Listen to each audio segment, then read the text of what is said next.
السلام علیکم ورحمۃ اللہ وبرکاتہ۔ جی ہاں دوستو، ایک بہت ہی اہم خبر سے آپ سبھی لوگوں کو آگاہ کرنا ہے۔ دوستو، مولانا ارشد مدنی کا دو ٹوک اعلان: مر جانا قبول ہے مگر شرک قبول نہیں کریں گے۔ ہمیں کسی کے وندے ماترم گانے اور پڑھنے پر کوئی اعتراض نہیں ہے، مگر مسلمان صرف ایک اللہ کی عبادت کرتا ہے اور اس عبادت میں کسی دوسرے کو شریک نہیں کر سکتا۔ مولانا ارشد مدنی، صدر جمعیت علماء و صدر المدرسین دارالعلوم دیوبند۔ دوستو، مولانا ارشد مدنی کا یہ بیان اور یہ پیغام ہر ایک بھارتی تک، ہر ایک مسلمان تک پہنچنا چاہیے۔ میں آپ سب سے اپیل کرتا ہوں، آپ اس میں ہماری مدد کیجئے، اس بات کو سبھی لوگوں تک پہنچائے۔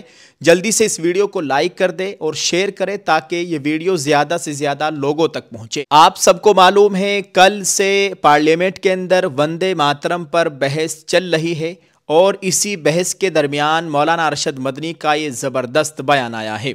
آپ اپنے موبائل کی اسکرین پر دیکھیے، یہ بیان ہمارے پاس تحریری طور پر موجود ہے۔ نئی دہلی، 9 دسمبر 2025۔ آج پارلیمنٹ میں وندے ماترم پر بحث کے پس منظر میں صدر جمعیت علماء مولانا ارشد مدنی نے کہا ہے کہ ہمیں کسی کے وندے ماترم پڑھنے اور گانے پر کوئی اعتراض نہیں، مگر ہم یہ بات ایک بار پھر واضح کر دینا چاہتے ہیں کہ مسلمان ایک اللہ کی عبادت کرتا ہے اور اپنی اس عبادت میں کسی دوسرے کو شریک نہیں کر سکتا۔ انہوں نے آگے کہا کہ وندے ماترم نظم کے مشمولات شرکیہ عقائد و افکار پر مبنی ہے، بالخصوص اس کے 4 اشعار میں واضح طور پر وطن کو برادر وطن کے معبود درگا ماتا سے تشبیہ دے کر اس کی عبادت کے لیے الفاظ استعمال کیے گئے ہیں جو کسی بھی مسلمان کے بنیادی عقیدے اور ایمان کے خلاف ہے۔ ہندوستان کا دستور ہر شہری کو مذہبی آزادی دفعہ 25 اور اظہار رائے کی آزادی دفعہ 19 فراہم کرتا ہے۔ ان دفعات کے تحت کسی بھی شہری کو اس کے مذہبی عقیدے اور جذبات کے خلاف کسی نعرے، گیت یا نظریے کو اپنانے پر مجبور نہیں کیا جا سکتا۔ مولانا ارشد مدنی نے یہ بھی کہا کہ سپریم کورٹ کا بھی یہ فیصلہ ہے کہ کسی بھی شہری کو قومی ترانہ یا کوئی ایسا گیت گانے پر مجبور نہیں کیا جا سکتا جو اس کے مذہبی عقیدے کے خلاف ہو۔ انہوں نے کہا کہ وطن سے محبت الگ چیز ہے اور اس کی عبادت دوسری چیز۔ مسلمانوں کو اس ملک سے کتنی محبت ہے، اس کے لیے ان کو کسی کے سرٹیفکیٹ کی ضرورت نہیں ہے۔ جنگ آزادی میں مسلمانوں اور جمعیت علماء ہند کے اکابرین کی بے مثال قربانیاں اور خاص طور پر وطن کی تقسیم کے خلاف جمعیت علماء ہند کی کوششیں روز روشن کی طرح عیاں ہیں، اور آزادی کے بعد اس ملک کے اتحاد و سلامتی کے لیے ان کی جد و جہد کبھی فراموش نہیں کی جا سکتی۔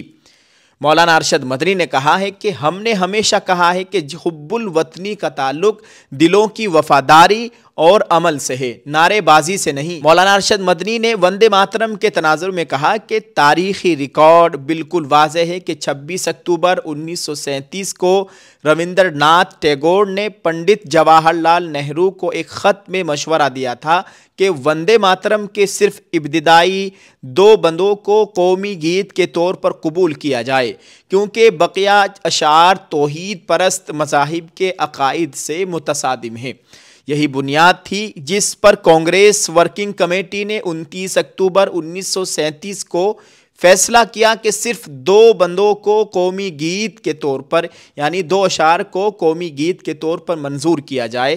اس لیے آج ٹیگور کے نام کا غلط استعمال کر کے جبراً اس نظم کو مسلط کرنے یا اس کے مکمل گانے کی بات کرنا نہ صرف تاریخی حقائق کو جھٹلانے کی کوشش ہے بلکہ ملکی وحدت کے تصور کی توہین اور گرو جی ٹیگور کی تحقیر بھی ہے۔